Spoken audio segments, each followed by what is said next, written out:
Hi, and welcome back to Focal Point AFR Talk. 888-589-8840 is the number to call.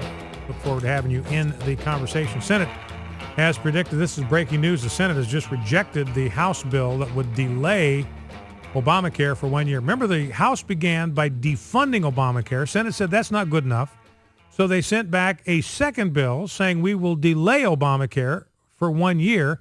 And the Senate has hosed that off and sent it back over to the House. Now, from my standpoint, what the House ought to do is send back the first bill. Send back the first bill. Send back the defund Obamacare bill, because it's clear the Senate is not willing to compromise. They're not willing to negotiate. They're not willing to look for any kind of a solution here. They're not willing to look for middle ground. So why should the House Republicans be the ones to blink? Why should they be the ones to fold like a cheap Bedouin tent in a stiff desert breeze? And I'm afraid I'll put it as bluntly as I can, I just do not think the House Republicans have the testosterone to stand up to Obama and Harry Reid. I just don't think they have the guts for it. They just don't seem to have the spine for it. They just cave. Anytime they get any pushback from Harry Reid and President Obama, they just cave. The truth of the matter is, and we'll play the sound bites in the second hour, this is the Democrats shutting down government. Harry Reid in the Senate had an opportunity to keep government open by being willing to delay Obamacare for a year. They didn't do it. They're the ones that are shutting down government, and the House should not let this rock roll back on them. But if they scramble about for some kind of third way, they're just surrendering, capitulating, retreating, and we know what happens to armies that retreat. They lose. So time for, I wish we could get some kind of giant syringe with testosterone and give those guys an injection, because that is the thing that is needed. There's weakness where we need strength and character and leadership. So we'll see how all that plays out. The next move is up to the House, and here is hoping against hope that the House does not fold like a cheap Bedouin tent in a stiff desert breeze. Well, let's go to the phones. 888-589-8840. Let's start with Robin in Hickory, North Carolina. Can we grab Robin? Let's see. Do I need to bring her in? All right, there we go. Robin, Hickory, North Carolina. Welcome to Focal Point with Brian Fisher. What's on your mind? Hi, Brian. Hi. I listen to you as often as I can, just about every day, and I like it when you say we are fighting a winnable war, but it really doesn't feel like it most days that we're fighting a winnable war. And I know. especially when it comes to this gay agenda, I try all the time to make my friends understand, and I've been doing this for years because Dr. Dobson started talking about this 10 or 12 years ago, or Yes. 15 years ago, that how it was going to destroy religious freedom, and you just can't make people understand it, but I appreciate all you do and all that AFA does to get the word out there, and I just want you to know there's a lot of us out here trying to help you. Great. Thank you very much, Robin. I appreciate it. And, and that's one of the reasons I want to give you specific examples, like this thing in Massachusetts. I mean, how much more, the abortion guy saying, I want to burn your churches down. If we had the power to do it, we would shut you down. We would burn your churches to the ground, every last one. I want you to know these stories because it helps you in conversations. People say, well, you're exaggerating. No, I heard the guy on tape. He said, if I could burn your churches to the ground, I would do it. And then in Massachusetts, now straight parents are not being allowed to adopt by the government, the state government of Massachusetts, because they're not affirming enough of homosexuality. So now it's straight couples that are being discriminated against on the basis of their religion. If they're Christian parents, devout Christian parents, believe what the Bible teaches about marriage, about human sexuality, they will not be allowed to adopt in Massachusetts. That is blatant, egregious discrimination against them based on religion. So once again, when you have a clash between the homosexual agenda and religious liberty, it is always religious liberty that is forced into retreat. All right, thanks for the call. Let's go to Aaron, Smithville, Georgia. Aaron, welcome to Focal Point with Brian Fisher. What's on your mind? Hey, Brian. Hey. I'm 100% behind student-led prayer in schools. The reason I called you today, I believe Barack Obama has told us a big lie in regards to Obamacare. He made this statement, and I'm pretty sure this is a quote, if you have insurance, you can keep it. Yes.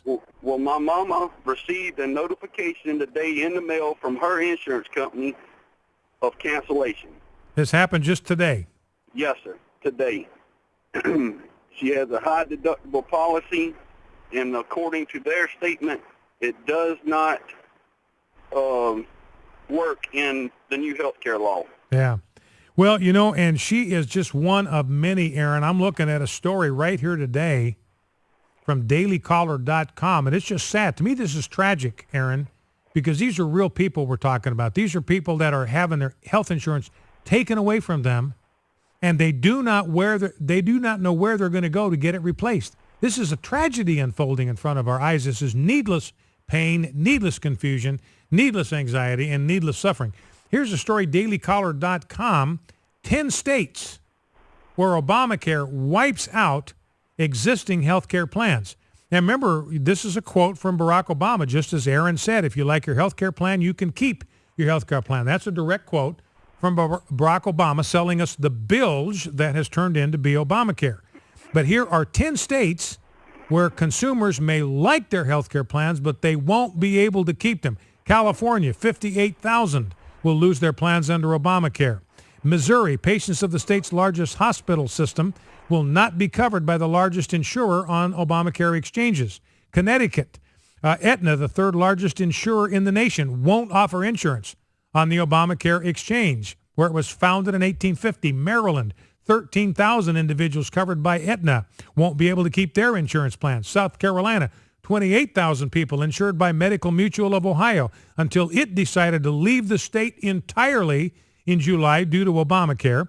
New York, Aetna pulled out of New York's exchange in late August. New Jersey, 1.1 million Aetna customers are at risk in New Jersey, where the leading insurer also won't be a part of the exchange. Iowa, Wellmark Blue Cross and Blue Shield, Iowa's largest health insurer, decided not to offer plans in the Obamacare exchange. Wisconsin, two of the three largest insurers in the state, won't offer plans on the exchange. Georgia, just 5 insurers are participating in Georgia's Obamacare exchange.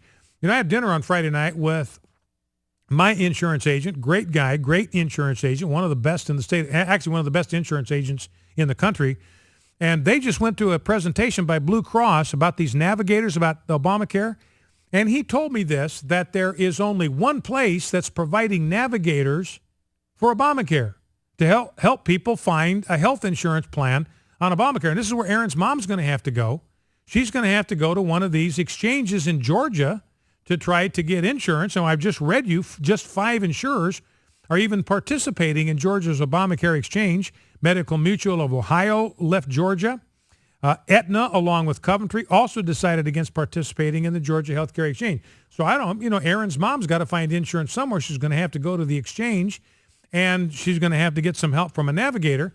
Well, things are so cobbed up with Obamacare that my insurance agent friend told me that the only place that's supplying navigators in my home state of Mississippi is a Baptist church. So they got people in their church, and the church is going to get some kind of slice because these navigators, they get some kind of commission. The more people they sign up for Obamacare, the bigger commission that they get.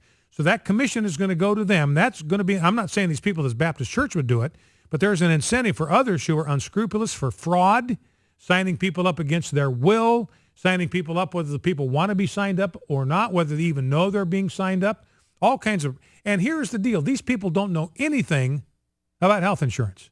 Now, I'm sure they're great people. I'm sure they're absolutely wonderful people. I'm sure they're the kind of people you'd want to be your next door neighbor.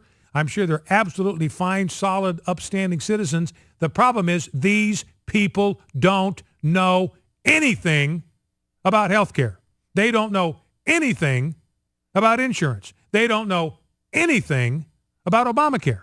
But they're going to be the ones that are going to be in charge of helping people like Aaron's mom find health insurance. Again, I'm not saying anything against them as people. I'm sure they're great people. They have no idea what they're doing. They cannot possibly. And my friend, this is what he does for a living. I mean, he's a broker or an agent, whatever you want to call him, but that makes him a navigator. When we moved to town, I needed insurance. He's the one that helped me navigate through the choices. Here are your options. Here are the rates. Here are the deductibles. What do you want? And he navigated it. That's what brokers and insurance agents do. So this whole thing is an absolute Chernobyl-style flaming train wreck. Let's go to Bobby in McGregor, Texas. Bobby, welcome to Focal Point. What's on your mind? Oh, I wanted to comment on the Massachusetts with the children. Yes, sir. And if I memory serves me correct, I can't remember the chapter and verse, but Jesus said that it would be better if to have a millstone tied around your neck and drop to the bottom of the sea than to make a little child stumble. Exactly right. So these people that are doing these to this children, that scares the heebie-jeebies out of me. I don't know about anybody else, but well, and it ought to scare the heebie-jeebies out of them, and that's one of the, that's an interesting angle to bring to it, Bobby, because, it's a reminder of the things that can happen in a nation that loses the fear of God. Yeah. Bobby, what you're talking about, these people have no fear of that.